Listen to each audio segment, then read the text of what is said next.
Graças e paz. Amém. Muito feliz aqui por estar voltando aqui a ter essa continuidade dessa palavra. É para ter sido domingo, mas teve uns ocorridos lá, tive que estar trabalhando, mas a mensagem de domingo pela vida da Bíblia foi tremenda.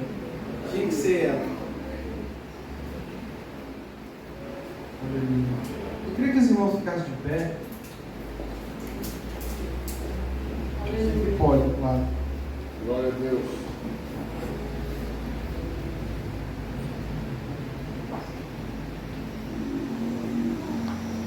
João capítulo 4 foi o capítulo que a gente parou.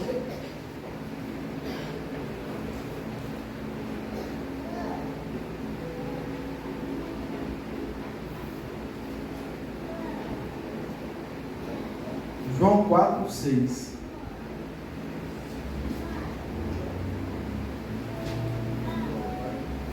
Diz assim a palavra do Senhor. Versículo 6.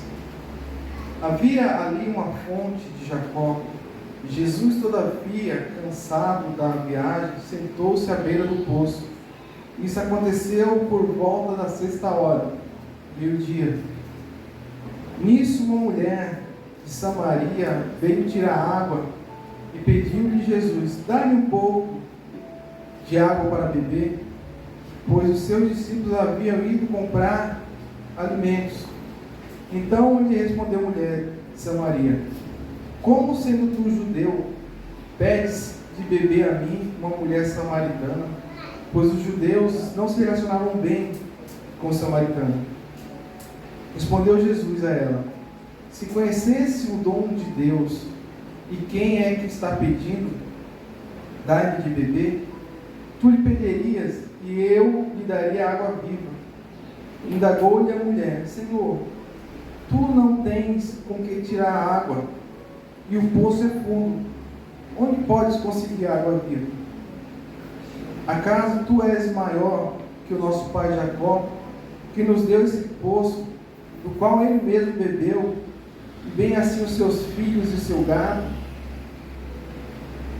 Jesus afirmou-lhe: quem beber dessa água terá sede outra vez. Aquele, porém, que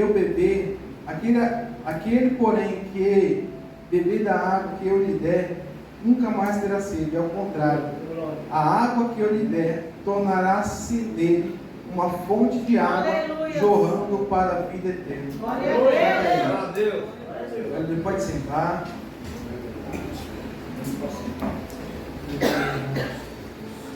Aleluia.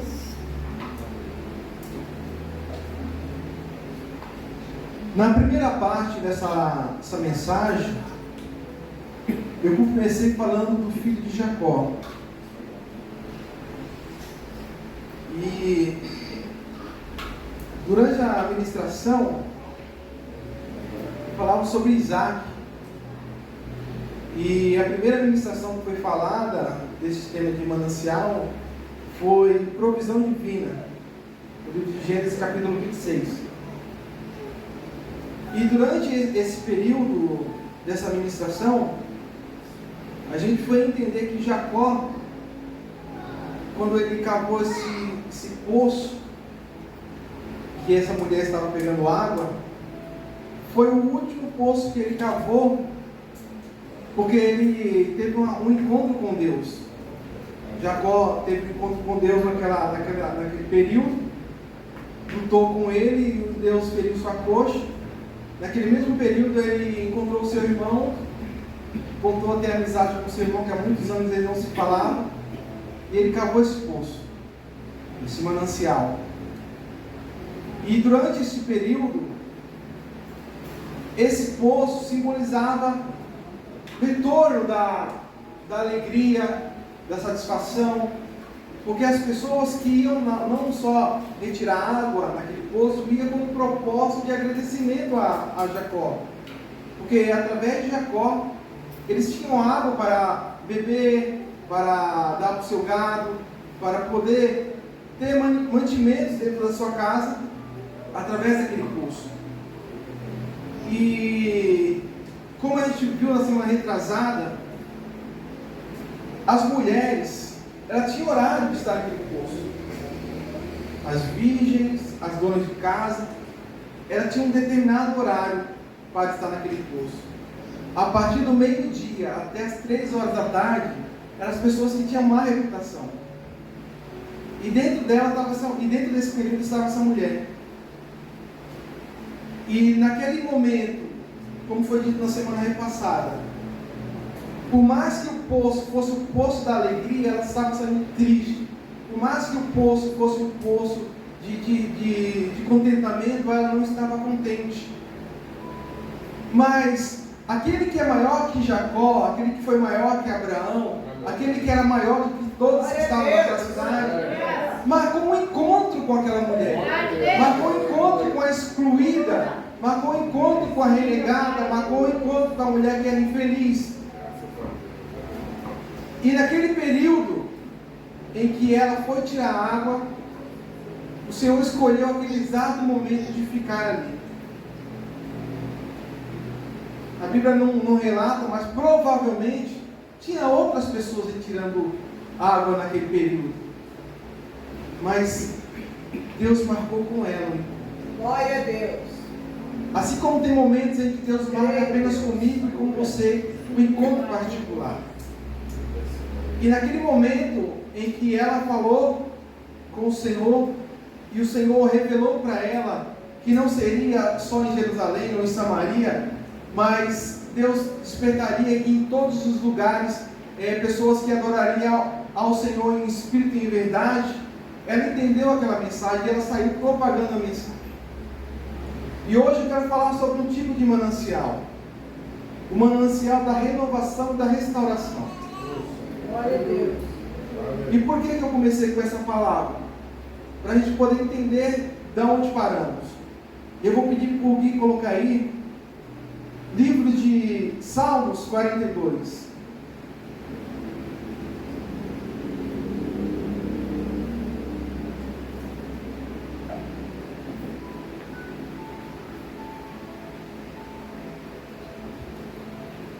Como a corça suspira pelas águas correntes, assim por ti, ó Deus, anseia a minha alma. A minha alma tem sede de Deus, do Deus vivo. Quando poderei entrar para apresentar-me a Deus? Só até aqui. Quando o rei Davi ele escreve esses salmos, Davi, pastor, ele está passando por um momento muito complicado na sua vida. Você reparou que quando nós estamos desempregados, quando nós estamos desenganados, quando nós estamos de alguma forma amedrontados, a primeira coisa que nós fazemos é correr para a presença do Senhor. Porque quando nós não estamos passando por isso, nós achamos que podemos resolver com a força do nosso braço. Que pela nossa saúde nós conseguimos muitas das coisas. Mas quando nós estamos debilitados, desempregados, enganados, nós viemos diante do altar, falar: Senhor, me ajuda, me socorre. E Davi nesse período estava fugindo dos seus filhos. A sua filha estava com um problema com o seu outro filho. O seu melhor amigo, aquele que dava conselho, tinha acabado de trair ele. E o seu manancial em Deus aparentemente estava vazio. E Davi ele escreve muitos salmos bonitos, mas ele observa um animal, o cervo, a corça. E a corça, se tem água num riacho, ela não vai beber no riacho, ela vai direto na fonte. Ela vai direto na fonte. O cervo, quando ele se aproxima do rio, a primeira coisa que ele faz é ir de uma ponta a outra para ver se não tem crocodilo naquele riacho. E quando ele bebe a água, ele bebe esperto. Mas a corça, ela procura a fonte, porque ela sabe que para ela não vai ter perigo nenhum. E Davi, ele começa a dizer esse salmo, E ele diz, Davi diz assim: assim como o cervo brama pelas correntes de água, suspira a minha alma por ti. Ele sabia que aquele animal, aquele ser irracional, sabia que se ele fosse na corrente da água, na nascente da água, ele não estaria em perigo, ele estaria salvo. E Davi começa a falar isso: Senhor, a minha alma está aflita, eu estou aflito, eu estou correndo perigo, mas a minha alma precisa de Ti, a minha alma precisa descansar em Ti, a minha alma tem que estar em Ti, a minha alma não tem que estar no coração do homem, no coração da minha esposa, no coração dos meus filhos. Eu não tenho que estar dependente deles, eu tenho que estar dependente de Ti, eu preciso de Ti. A minha alma está vazia, mas eu sei que o Senhor é o manancial que pode mover sobre a minha vida, restaurar a minha vida. Eu coloquei no Facebook da igreja algo que, tipo assim, se você bebe água só no domingo, você vai morrer de sede durante a semana, se você não beber água durante a semana. E se você só se alimenta do domingo na palavra, no louvor, e se você não se alimenta durante a semana, irmãos, nós vamos morrer espiritualmente. Nós vamos sucumbir na semana. Nós não vamos ter força durante a semana. E durante essa semana, pastor, de oração, eu acredito que Deus vai despertar a igreja para ser como a igreja é. Uma igreja que orava, que buscava, uma igreja que tinha sede.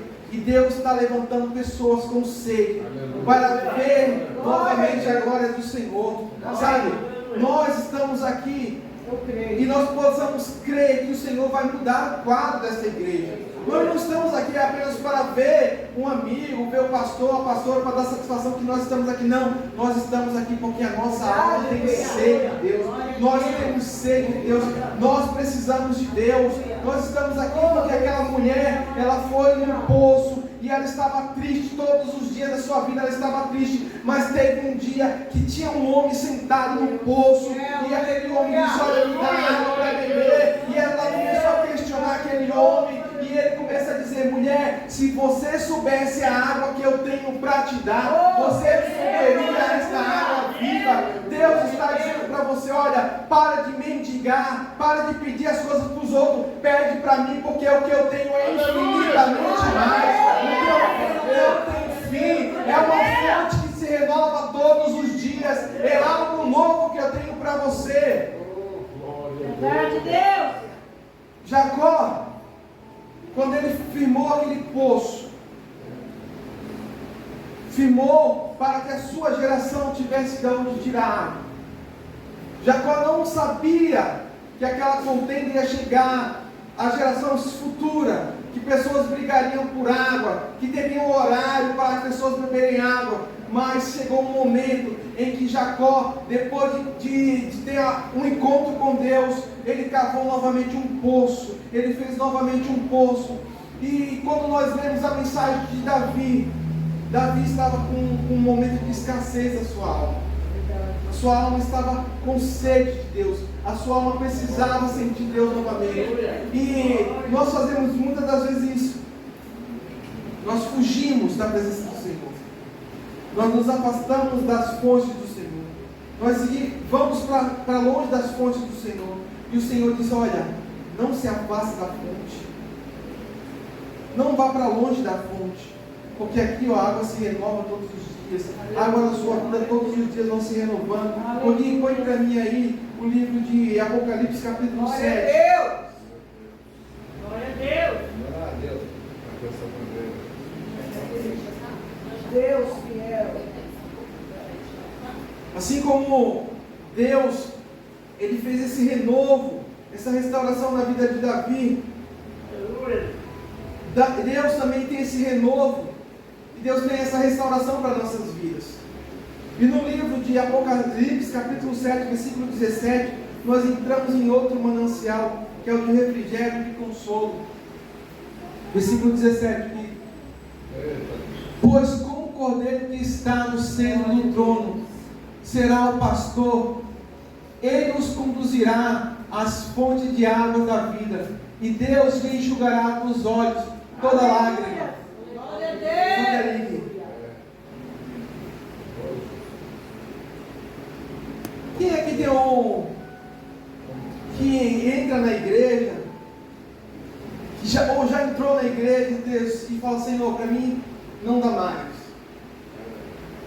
Para mim é o ponto final. Senhor, mostra alguma coisa, faz alguma coisa. Quem aqui já viveu esse momento? Eu já vivi esse momento. Eu vivo esse momento. E naquele momento, quando João, ele tem uma visão, e nessa visão, o anjo diz para ele que o Cordeiro vai enxugar toda lágrima, vai conduzir a uma fonte de águas, ao manancial de águas, trazendo para nós, para a igreja, é dizer, Deus quer ter um encontro conosco particular.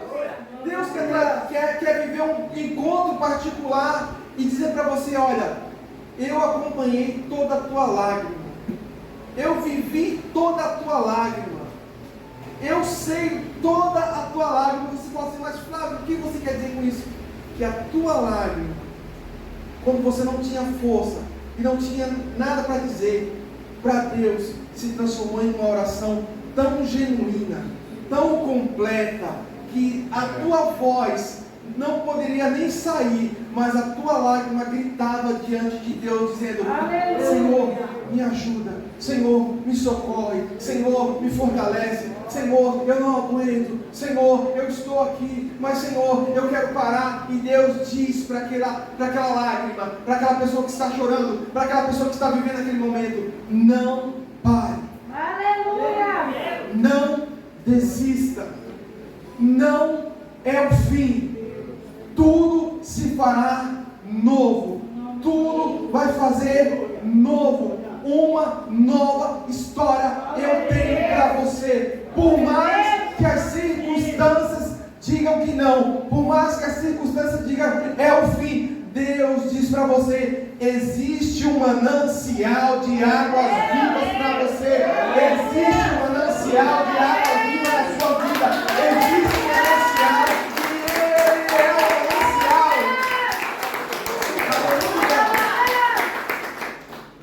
Ele é o manancial. Glória a Deus. Aleluia. Isaac, Jacó, a mulher do poço, Davi, João em Apocalipse, a igreja do Senhor nessa noite. Nós podemos buscar de um manancial, nós podemos achar de um manancial. Ezequiel 47, aqui. Deus manifesta a sua graça. Glória a Deus. Aleluia. Então aquele homem me conduziu de volta à entrada do templo, e vi água saindo debaixo da soleira do templo, e fluindo em direção ao oriente, a leste, porquanto a casa estava voltada para o oriente. A sua água descia debaixo do lado sul do templo, ao sul do altar. E em seguida, ele me levou para fora, pelo portão norte, e conduziu-me pelo lado de fora, até o portão externo, que dá para o oriente leste, e a água fluía do lado sul. E o homem me deslocou para o lado oriental, com uma corda de medir na mão, e enquanto se movia, totalizou 1000 côvados longo, e isto é 500 metros, e me fez passar pelas águas, que batia na altura do meu tornozelo. E de novo mediu 500 metros, e conduziu-me pela água, e chegava até os meus joelhos. E mediu então mais 500 metros, e me levou pela água que batia na cintura.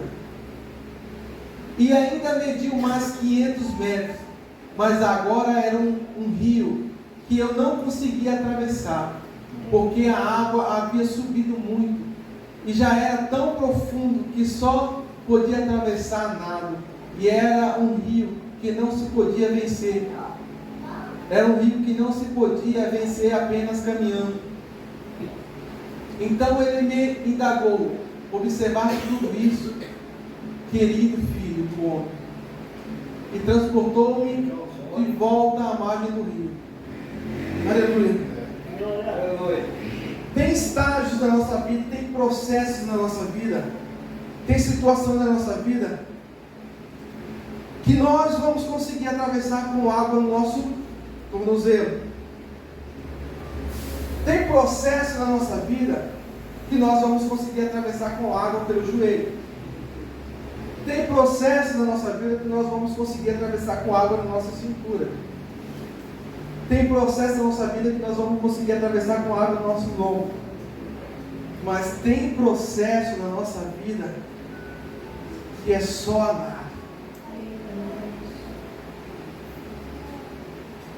E uma coisa é você atravessar andando dentro da água.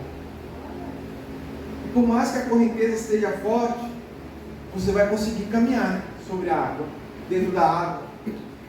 E você vai conseguir chegar até um ponto que você quer. Só que o nado, ele vai exigir força física, força mental. E no nado, as suas forças vão acabar mais rápido do que atravessar a pé. Só que quando esse homem teve essa visão, ele não atravessou sozinho, nem a pé, nem a nado. Em todo esse processo, Deus sempre esteve com ele nessa visão. E todo o processo que você está passando, por mais que pareça simples, que está ali no seu tornozelo, ou por mais que seja mais complicado, atravessando a nada, Deus sempre estará com você, independente de onde você esteja.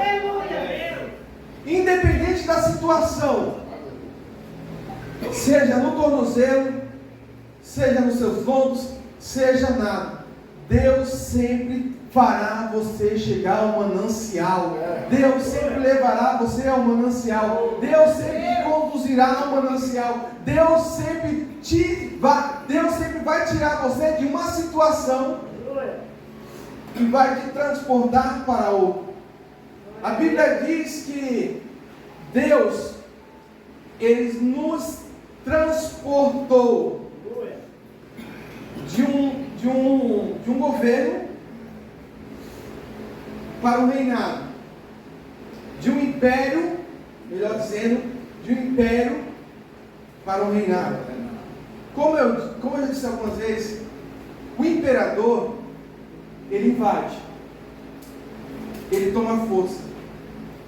Só que um rei, ele sempre tem o seu povo ao seu lado. A maioria dos reis sempre tem o seu povo ao seu lado, porque ele conquista o povo e ele sabe lidar com o povo. O império, ele torna aqueles homens escravos. E Deus, Ele não trouxe você, Deus não tem você como escravo. Deus tem você como um filho. Deus tem você como um servo. Deus tem você como alguém que precisa dele. E eu digo para você,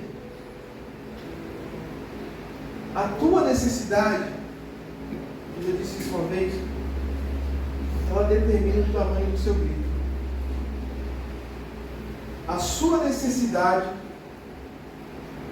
ela vai gerar a força do seu grito. Quando Josué ele conduziu o povo,